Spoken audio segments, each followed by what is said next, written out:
곰이긴 한데 무섭기보다는 귀여운 이미지를 가지고 있는 판다. 2014년 한중 정상회담에서 판다 공동연구 합의 후 2016년 아이바오와 러바오가 한국에 오게 되었어요. 판다가 한국에 들어온 1994년 이후 22년 만이었죠. 우리나라에서 가장 유명한 판다 푸바오. 푸바오가 더욱 인기 있었던 이유는 2020년 7월 국내 최초 자연 번식으로 태어났기 때문이에요. 안타깝게도 푸바오는 2024년 4월 3일 중국으로 갔어요. 푸바오는 왜 중국으로 가야 했을까요?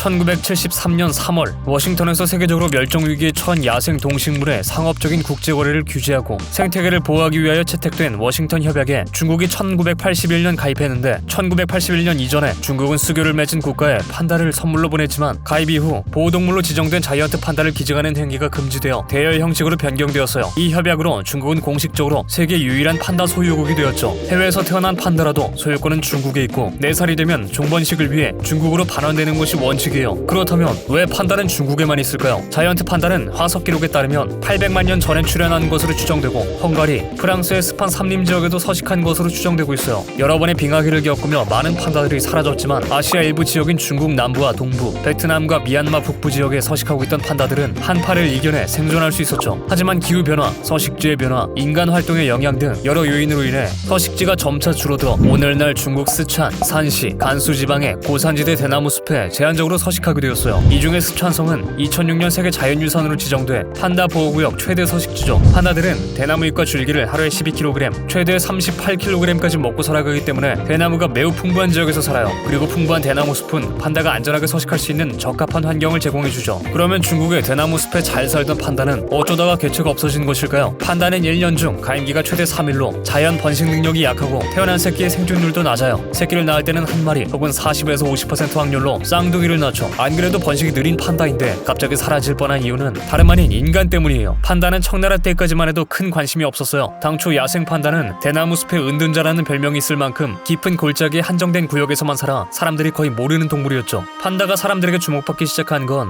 1869년 중국 스촨성 바오싱현에서 동식물 표본을 채집하던 프랑스 선교사 아르망 다비드가 사냥꾼으로부터 판다 가죽을 선물 받은 다음부터인데 이 판다 가죽이 프랑스 파리의 국립자연사박물관에 처음 전시되자 서양에서는 판다 열풍이 불었어요. 1928년 시카고 필드 자연사 박물관은 중국 서남부의 동식물 표본을 수집하기 위해 조사단을 파견했는데 이 조사단 중 한 팀이 시어도 루즈벨트 미국 대통령의 두 아들 루즈벨트 형제였어요. 그들은 연구 여행이라는 목적으로 입국해 스촨성 다젠로에서 직접 판다를 사냥하고 기념사진을 남겼는데 1929년 4월 13일 이 형제는 판다를 사냥한 최초의 외국인으로 기록되어 있어요. 이것이 서구권에 소개되면서 판다 남획이 시작되었죠. 유럽인들은 중국 현지인을 고용해 판다를 사냥했고 서양인들에게 판다가 인기를 끌면서 중국 자국민들도 판다 사냥이 늘었어요. 1930년대 초까지 미국과 유럽의 여러 기관에서 판다를 생포하려고 했지만 전부 실패했고 1936년 미국의 패션 디자이너이자 모험가 루스 히크니스가 살아있는 새끼 판다를 데리고 미국에 가는 데 성공했어요. 이 기록은 살아있는 판다를 해외로 반출한 최초의 기록이에요. 루스는 잡은 판다 이름을 수린이라고 짓고는 미국 브룩필드 동물원에 8,740달러를 받고 팔았어요. 당시 원숭이는 한 마리는 12달러, 말레이곰 한 쌍이 250달러였기 때문에 판다는 굉장히 비싼 가격에 팔린 거죠. 브룩필드 동물원이 살아있는 판다를 공개하자 언론에서도 신비한 동물이라며 기사를 냈고 대중들도 신기하게 생긴 곰을 보기 위해 동물원을 방문했는데 동물원은 판다를 공개하고 약 3개월간 무려 32만 5천 명의 관람객을 모았어요. 이후 미국과 유럽 각지에 살아있는 판다에 대한 열기가 더욱 커졌어요. 결국 영국도 1938년 살아있는 판다를 확보해 전시회를 열었는데 당시 판다 장난감은 테디베어 장난감보다 더 큰 인기를 끌었다고 해요. 하지만 판다에 대한 서구권의 관심과 열기가 높아질수록 판다 남획 문제는 더욱 심해졌어요. 중국 정부는 심각성을 느끼며 1938년 판다 사냥 금지법을 통과시켰고 1년 뒤 해외 유출을 금지하는 등 뒤늦게 대응이 들어갔어요. 하지만 이미 판다가 돈이 된다는 것을 알게 된 사람들이 많은 시점이었기 때문에 판다 불법 사냥이 정말 많았죠. 1941년 국민정부는 판다의 포획 및 사냥 금지령을 더욱 강화하며 모든 판다를 정부의 소유물로 독점했어요. 멸종 위기에 처한 판다를 보호하기 위해 세계 각국에서 판다를 보내달라는 요청도 거절했죠. 20세기까지만 해도 살인범은 간혹 사형에서 감형받는 경우가 있었지만 판다 밀렵범은 무조건 사형이었다고 해요. 밀렵이 실제로 판다 멸종에 심각한 영향을 줬다는 학술 연구 결과도 있어요. 2003년 국제연구진이 국제학술지 생물학적 대화에 게재한 밀렵이 자이언트 판다 보존에 미친 영향 논문에 따르면 1200여 마리의 야생 판다 개체수를 서식 환경에 따라 16개 집단으로 세분화했을 때 모든 밀렵 상황에서 총 개체 수가 감소하고 평균 수멸률이 증가하는 것으로 나타났어요. 중국의 급격한 도시화도 판다의 멸종 위기를 초래한 주요 원인 중 하나인데 국가임업 초원국 발표에 따르면 판다의 주 서식지인 중국 스촨성에서 경제개발 시기인 1974년부터 1989년 사이에 판다 서식지인 대나무 숲이 절반인 50%나 줄었다고 해요. 결국 국제자연보전연맹은 1990년 판다를 멸종위기종으로 지정했어요. 1999년 미국에서 발간된 국제연구보고서 중국의 산림과 환경 파괴에서도 1998년 중국 정부가 산림벌목을 정식 금지했지만 연료용 목재 확보와 도시 인프라 건설 그리고 수력 발전을 위한 댐 건설을 위해 약 23제곱킬로미터에 이르는 대나무 숲이 개간됐다고 집계했어요. 국제환경단체 그린피스 중국 지부가 2015년 발표한 보고서에서는 쓰촨성 야안 지역에서 81제곱킬로미터의 자연림이 벌목돼 판다 서식지가 분열된 것으로 나타났죠. 이렇게 판다는 1980에서 1990년대 급격한 경제개발로 서식지가 줄어 개체수가 줄었지만 다행히 2000년대 들어 서식지가 넓어지고 개체수도 많아졌다고 해요.